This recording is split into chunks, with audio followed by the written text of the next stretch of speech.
Pada pertengahan abad ke-19, ketika ribuan imigran kulit putih terus berdatangan ke wilayah barat Amerika, konflik dengan penduduk asli semakin tak terhindarkan.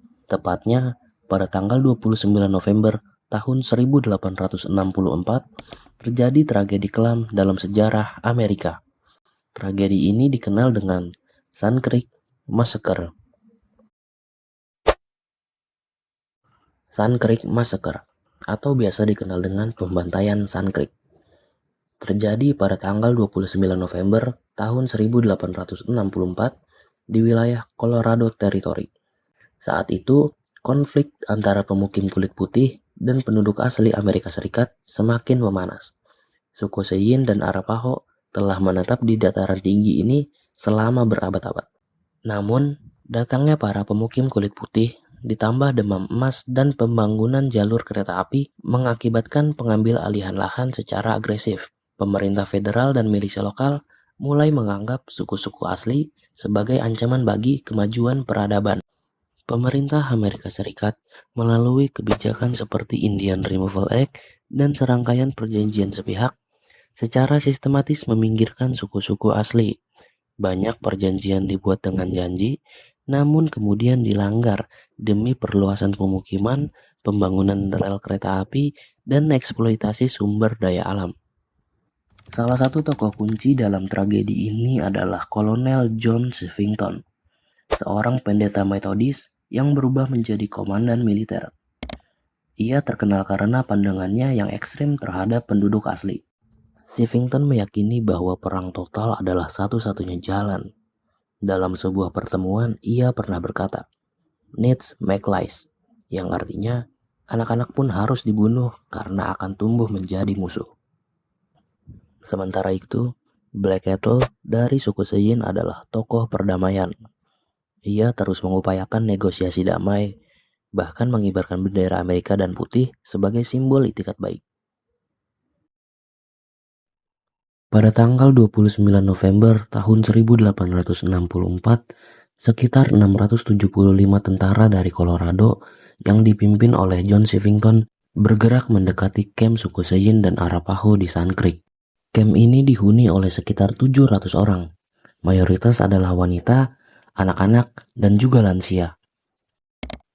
Bendera Amerika Serikat dan bendera putih yang sebelumnya telah dikibarkan oleh Black Kettle tidak berarti apa-apa lagi pada saat itu.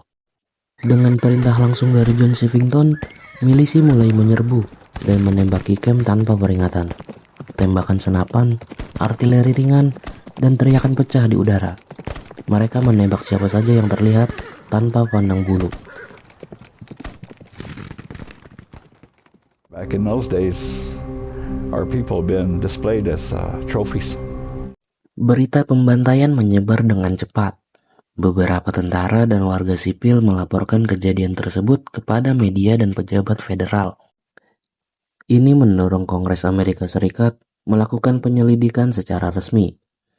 Akhirnya, pada tahun 1865, Komite Kongres mengeluarkan laporan yang menyimpulkan bahwa tindakan John Shivington adalah tindakan brutal yang tidak bisa dibenarkan.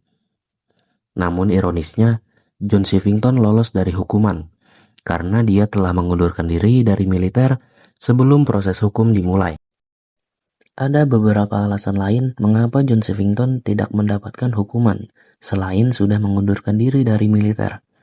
Meskipun Kongres Amerika Serikat mengutuk aksinya dan menyebut pembantaian itu sebagai kejahatan, tidak ada tuntutan pidana sipil yang diajukan terhadapnya di pengadilan sipil. Pada saat itu, sistem hukum belum memiliki mekanisme yang kuat untuk menuntut kejahatan seperti ini, terutama terhadap penduduk asli Amerika. Selanjutnya, ada rasisme. Pada masa itu, diskriminasi terhadap penduduk asli Amerika sangat kuat. Banyak warga kulit putih melihat tindakan brutal terhadap suku asli sebagai bagian dari perang, bukan kejahatan. Hal ini membuat tindakan Shivington dianggap bisa dimaklumi oleh sebagian kalangan. Lalu yang terakhir adalah faktor politik. Shivington awalnya adalah tokoh yang dihormati karena jasa-jasanya dalam Perang Saudara Amerika. Dia punya koneksi politik dan sosial yang kuat. Meskipun reputasinya rusak setelah Sun Creek, ada resistensi politik untuk menuntutnya secara hukum karena bisa memicu konflik yang lebih luas. Tragedi ini tidak hanya mempermalukan militer, tetapi juga memperdalam jurang ketidakpercayaan antara penduduk asli dan pemerintah federal. Saat ini, lokasi pembantaian telah dijadikan situs bersejarah nasional, Sun Creek Massacre National Historic Site. Di tempat ini, tiap tahun para keturunan suku Seyin dan Arapaho datang berziarah, menabur bunga, membacakan doa, dan mengenang para leluhur mereka.